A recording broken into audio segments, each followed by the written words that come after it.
ભરૂચના ભોલાવ સ્થિત રામજી મંદિરે સાફ સફાઈ અભિયાન હાથ ધરાયું। અયોધ્યામાં ભગવાન શ્રી રામના ભવ્ય મંદિરની પ્રાણ પ્રતિષ્ઠા પવિત્ર અવસરે પ્રધાનમંત્રી નરેન્દ્ર મોદી દ્વારા દેશના તમામ ધર્મ સ્થળોનું સ્વચ્છતા અભિયાન હાથ ધરવામાં આહવાન કરાયું છે। તારીખ 14 થી 22 જાન્યુઆરી સુધી ભરૂચ જિલ્લામાં પણ તમામ ધાર્મિક સ્થળોની જિલ્લા ભાજપ દ્વારા સાફ સફાઈ હાથ ધરાઈ રહી છે। ભરૂચ ભોલાવ સ્થિત શ્રી રામજી મંદિરે આજે ગુરુવારે ધારાસભ્ય રમેશ મિસ્ત્રીની અધ્યક્ષતામાં સફાઈ અભિયાન હાથ ધરાયું હતું, જેમાં મહામંત્રી નિરલ પટેલ, ધર્મેશ મિસ્ત્રી, સરપંચ નિમિષાબેન પરમાર, યુવરાજસિંહ પરમાર, હેમંતભાઈ પ્રજાપતિ સહિતના આગેવાનો જોડાયા હતા। ધારાસભ્ય રમેશ મિસ્ત્રીએ 22 જાન્યુઆરીએ ભરૂચ જિલ્લામાં પણ રામ મંદિર પ્રાણ પ્રતિષ્ઠા મહોત્સવને ભવ્યથી ભવ્ય બનાવવા આહવાન કર્યું હતું।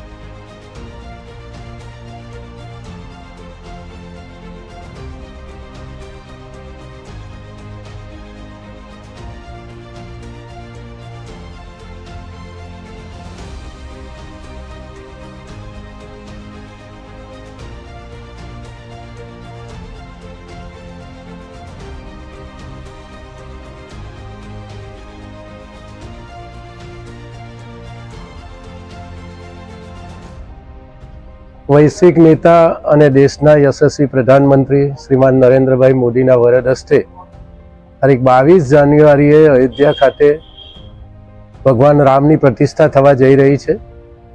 એમણે આહવાન આપ્યું છે 14 જાન્યુઆરીથી 22 જાન્યુઆરી સમગ્ર દેશમાં તમામ મંદિરોની સાફ સફાઈ ઝુંબેશ હાથ ધરવામાં આવે।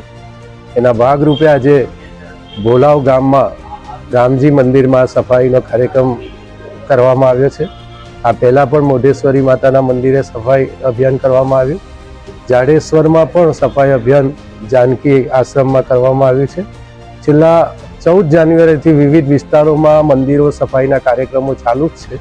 હજી 22 તારીખ સુધી પણ આ અભિયાન ચાલુ રહેશે અને 22 મે ભગવાન રામની કીર્તિને અનુરૂપ ભવ્યથી ભવ્ય એમનો જે પ્રતિષ્ઠા મહોત્સવ છે એમાં સૌ લોકો ભાગ લે એવી સૌને અપીલ કરવી છે।